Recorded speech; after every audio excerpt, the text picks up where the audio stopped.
ગુજરાતના લોકપ્રિય મુખ્યમંત્રી આદરણીય શ્રી ભૂપેન્દ્રભાઈ પટેલ સાહેબ દ્વારા એક ઐતિહાસિક નિર્ણય લેવામાં આવ્યો છે.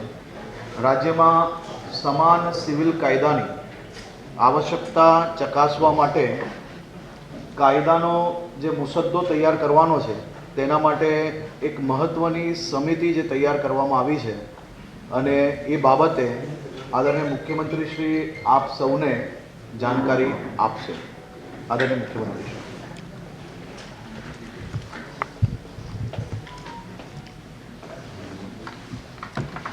नमस्कार. આપણે સૌ એવા મહાન રાષ્ટ્રના નાગરિકો છીએ કે ભારતીયતા આપણો ધર્મ છે અને બંધારણ આપણું ધર્મ ગ્રંથ છે. ભારતનું બંધારણ નાગરિક ધર્મ નિભાવવા માટે સૌનું પથદર્શન કરતું આવ્યું છે. વિશ્વ નેતા અને લોકપ્રિય વડાપ્રધાન શ્રી નરેન્દ્રભાઈ મોદીના નેતૃત્વમાં આ વર્ષે આપણે સંવિધાનના 75 વર્ષની ઉજવણી કરી રહ્યા છીએ. વડાપ્રધાન મોદી સાહેબે દેશના તમામ નાગરિકોને સમાન હક મળે તે માટે કોમન સિવિલ કોડનો દેશવ્યાપી અમલ કરવાનો નિર્ણય કર્યો છે.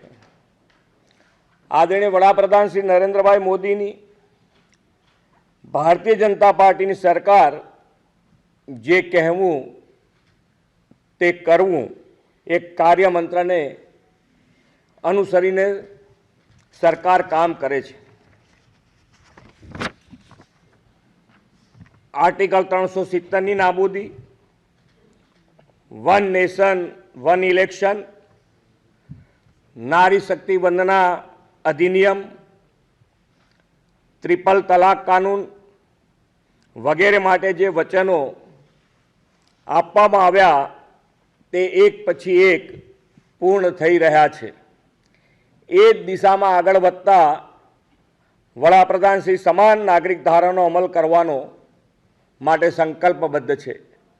ગુજરાત વડાપ્રધાનશ્રીના સંકલ્પને સાકાર કરવા માટે હંમેશા પ્રતિબદ્ધ રહ્યું છે. વડાપ્રધાનશ્રીના પદચિહ્ન પર ચાલતા ગુજરાત સરકાર રાજ્યમાં વસતા તમામ નાગરિકોને પણ સમાન હક અને અધિકાર મળે તે દિશામાં આગળ વધી રહી છે. આ માટે ગુજરાતમાં કોમન સિવિલ કોડની આવશ્યકતા ચકાસવા અને કાયદા માટેનો મુસદ્દો તૈયાર કરવા સુપ્રીમ કોર્ટના નિવૃત્ત ન્યાયાધીશ શ્રીમતી રંजना દેસાઈની અધ્યક્ષતામાં એક કમિટીની રચના કરવાનો મહત્વપૂર્ણ નિર્ણય કર્યો છે. 5 સભ્યોની આ સમિતિમાં અન્ય સભ્યો તરીકે નિવૃત્ત વરિષ્ઠ આઈએએસ અધિકારી Shri CL Meena, advocate Shri RC Kodekar, ભૂતપૂર્વ વાઇસ ચાન્સેલર શ્રી દક્ષેશ ઠાકર અને સામાજિક કાર્યકર સુશ્રી ગીતાબેન શ્રોફનો સમાવેશ કરવામાં આવ્યો છે.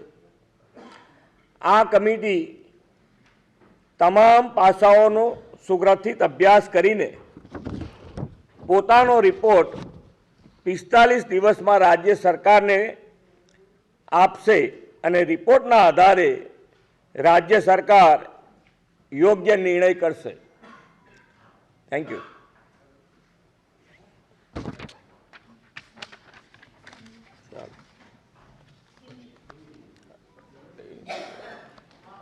हिंदी को क्या हुआ तो इसी मुद्दे गुजरात सरकारे कमिटीनी रचना करी छे. गुजरातमां कॉमन सिविल कोडनी आवश्यकता तपासवा माटे आ कमिटी रचवामां आवी छे.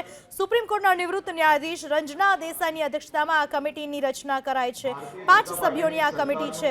निवृत्त वरिष्ठ एक व्यवहार रह्यो छे કે જે બોલે એનું પાલન કરે અને ગુજરાતમાં કે દેશમાં ભારતીય જનતા પાર્ટીની સરકાર દ્વારા જેટલા વચનો આપવામાં આવ્યા છે તેનું પાલન કરવામાં આવ્યું છે અને બધા જ કામ એક પછી એક મહત્ત્વ આપીને એ કામગીરીને પૂર્ણ કરવામાં આવી રહ્યું છે અને આમાં બી મુખ્યમંત્રીશ્રીએ ખાસ નિર્ણય લીધો છે કે માત્ર 45 દિવસની અંદર રાત દિવસ એક કરીને આ રિપોર્ટ તૈયાર કરીને રાજ્ય સરકારને રજૂ કરવામાં આવે અને સમયસર એ કામગીરી પૂર્ણ કરવામાં આવશે.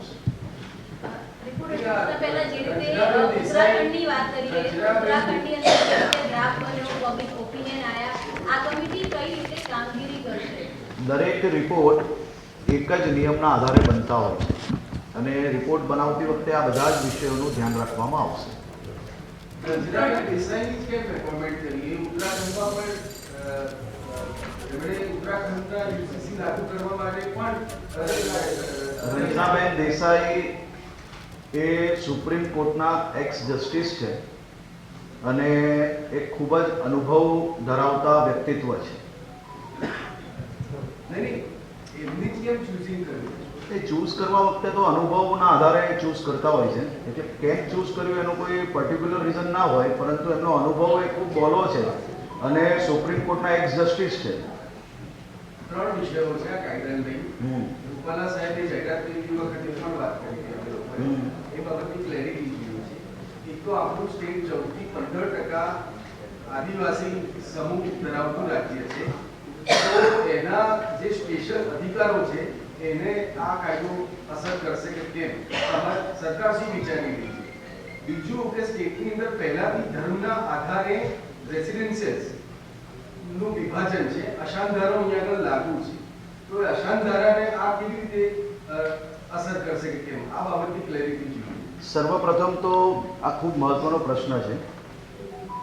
ભારતીય જનતા પાર્ટીની ઉત્તરાખંડ સરકારે દેશમાં યુસીસીનું એક અદ્ભુત મોડલ રજૂ કર્યું છે અને અગર આપ એનો એ રિપોર્ટને સ્ટડી કરશો તો આપને અંદાજો આવી જશે કે કોઈ બી પ્રકારે આદિવાસી સમાજની જે રીતિ રિવાજો અને જે કાનૂન છે એટલે એમના જે કાયદાઓ છે એને કોઈ બી પ્રકારે નુકસાન એ આખા યુસીસીના કાયદાની અંદર નથી લાવવામાં આવ્યું અને દેશના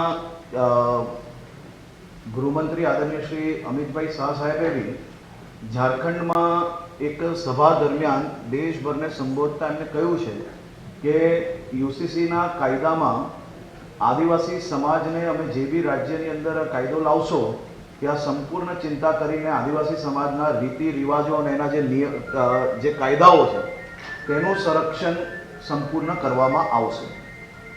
અને ખાસ કરીને તમે જે અશાંત ધારાની વાત કરી, અશાંત ધારા અને યુસીસીને કોઈ બી પ્રકારનું કોન્ફ્લિક્ટ એમાં થતું નથી. ધર્મના આધારે જ વિભાજિત કરે છે.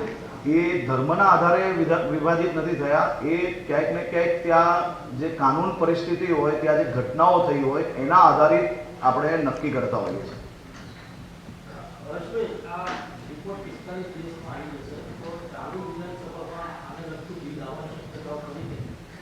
રિપોર્ટ 45 દિવસમાં આવશે, એના પછી સરકાર એનું રિવ્યૂ કરશે એટલે 45 દિવસમાં રિપોર્ટ આવ્યા પછી રાજ્યના મુખ્યમંત્રી શ્રી એના રિવ્યૂ પછી એનો નિર્ણય લેવામાં આવશે ને એની જાણકારી આપ સૌને આપવામાં આવશે.